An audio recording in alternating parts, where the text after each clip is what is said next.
Hey guys, welcome to the second edition of today's Paddle and Fin podcast episode, streaming live on 5 Facebook pages and 3 YouTube pages.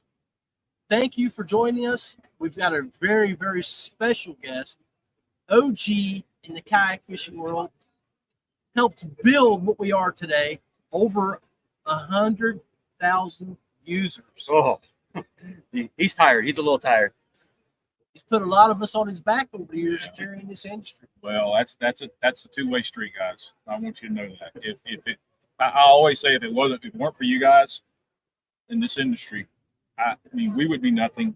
And of course, it's back and forth. Okay, we get that. And So if you don't know who he is, which it's a shame, this is our boy Dwayne Walley of TourneyX. TourneyX fame, that platform that you use to store your fish, he built it. appreciate it. Ground up. Built it. That's enough. Let's have fun. Yeah. So tell us a little bit, kind of like what's coming down with TourneyX. I mean, you hit a milestone this year that it had to be like a relaxing sense of accomplishment. It really was. I mean, I've got a local programmer that I kind of bounce things off of in my hometown, and he's always said, "You've got these milestones, right? And that 100,000 user is a significant milestone." And I kept pushing out. Okay, we're almost there. And then it hits, and you're like, and you get to sit back and say, "Wow," We have people that sign up, of course, and then they either don't fish or do fish. That's fine. I mean, Facebook people sign up all day long, and some people don't use it, some people do. Right? Yeah. So it just that give and take, and it's the way it is. But 100,000 signups, we're like 100,000 and 1,000, whatever it is, 101,000 now. But it is a sense of accomplishment. I owe it all to this community we have. It's a big, small community. Yeah. Okay. Everybody thinks, "Oh man, the kayak community is huge." It's really not, because it's made up of old school guys like us that our passion back in the day has brought us where we are now, and we just keep it going. We keep moving on, because it's just how it's going to be in our DNA. Right. Yeah. So this ICast thing is unbelievable. It always is every year. We appreciate you squeezing us in. We know you've been tugged Your hard. crazy busy schedule. He's answering phone messages as we're getting ready to come on. He's like, "Man, my day just went. My day just unraveled." No, it's all good. We have 65 tournaments running Saturday. Oh wow! Which I do that. It's kind of weird. I'm not a numbers guy, but I am a numbers guy. But I always like to go and pull up TourneyX, run through the tournaments, see how many we got coming this Saturday. But yeah, we're once again we're in 8 countries now. We picked up Mexico. Talked to a guy yesterday. He was here. I'm a Mexico guy, and he told me, he said, "We're alive and well." He said, "Looks like we're going forward and use TourneyX down there." We've incorporated the Spanish language in there, and they love it. And I hope that's going to be a whole new adventure for us. So tell us a little bit about, you're taking things outside of the United States. How does that work with your program, and also getting that availability through the app where they're located? So it kind of goes hand in foot with the language. We had a major update this year. We started on it back in November, December. We ended up right about starting of this season. Mike McKinstry, hey buddy, come here real quick. Come here, hurry. Hey guys, the Bass Squatch is back. Good to see you. Yeah, look. What's going on, everybody? Day 2 of ICast. Thanks, buddy. I got to see him. You got him. Okay. So as we were saying, the new app came out right before this season began, and I got a call because we didn't have other languages in the second app, and the code is written much better, smoother, faster. I've even had people say it's more pleasing to the eye. Oh, yeah. It's easier for us old guys to see it better. Yeah. We've changed some button contents, make it a little bit faster to maneuver in and out. We've added language, the different languages. Nice. And I think by adding, and this is the fun part. So I sent the Spanish language down to my guy, this guy that's here the show, and he goes, "No good." I said, "Why?" He says, and it's something to do with, it's like slang. It's like our language is, in Spanish, it's different. So he said, I said, okay, fine. I sent him the file that has all the interpretations. I said, then you fix it back to me. So he did. And then we incorporated it back into the app. So now everything looks better, flows better. So we want to work with, we were at the Hobie Worlds. We helped do the Hobie Worlds up in Canada a couple of weeks ago.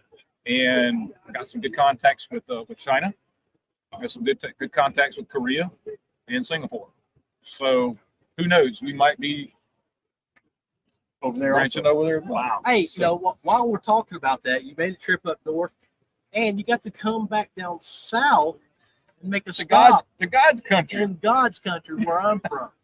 So I just want you to talk about your experience going to your wife's. Oh, yes, West by God, Virginia. Is that what it's called? That's it. Well, I tell you, I've only been to West Virginia one time, and that was when I was about 12 years old. So my wife's family, of course, her mom and dad went to Huntington. They were from Huntington and Hinton, and so we stopped in Huntington, visit with family, and we left there and decided to go over to Hinton, which is where her mom lived. Her mom was from, the Wilsons. Anyway, so we go over there, and Google is your friend. Okay, Google is like Not for him. thing. So I Googled Hinton. That's just Sandstone Falls. Yeah. You guys know where Sandstone Falls is. So I put that in my map, hit the go button, and we took off. Okay. We're driving around, and it says, take a right here, take this exit, take this left. And before I knew it, I'm sitting on this freaking back road that I honestly don't see it on the map. So I called this guy, and I was like, where am I? And he says, I don't even know where that road is. Yeah. And then it said Ivers Mountain Road. Some of you West Virginia guys may know where Ivers Mountain Road is.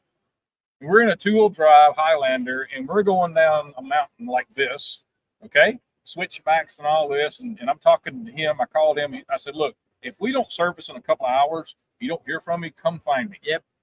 But it dropped us out right at Sandstone Falls, which was an awesome time. I got on the map and looked at it. I'm like, oh, we went off True Road. I was like, they close that down in the winter. That's a good one. It was an adventure. We didn't hear banjos, but we enjoyed it. We stopped at the falls, got to go out and listen to the water running, and No piggy squeals. no piggy squeals. But yeah, I'll tell you, West Virginia's it's much more than I thought. As you're coming through there, the mountains and it's God's country. It really is. And if you haven't taken a chance to go across this country, please do. I know a lot of you anglers do. You do it every day. You do it every weekend. I don't get a chance to do it. I don't get a chance to do it enough. But after that trip of 2,900 miles, my wife and I were still together. Okay. But it is made me realize what our country is.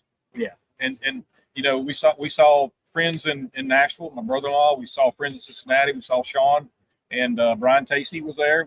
I saw Brian at the shop. We went on up through Detroit, went into Canada, did the Worlds, came back down to Niagara Falls. It was a really good trip. And now I'm actually wanting to do another one, and maybe either going up to the East Coast, this fall, or maybe head out west somewhere again. Now, we've done the West back when my son was young, but I would really like to. I like the driving. I actually enjoyed the driving and kind of soaking it all in. So fun stuff. Well, when you sat down here, you said you had some stuff you wanted to share with the world. Did? Yeah. Now I don't. Yeah. Well, it's autographs on his hats, folks. You got some good I autographs. did get some good autographs. So yeah, it was cool. Yesterday morning we come in. It's funny. Jeff Sherwood, he gets a kick out of this.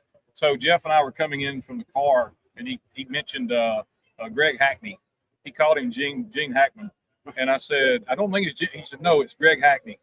And we get to the parking lot, pull up, get out, and his back of his shirt was looking at us. It says Hackney, and I said, that's just timing, That's dude. timing, yeah. So we walk up to the car, and he talks to him, and Mark Zona gets out the car. Okay, and then those are just two characters, right?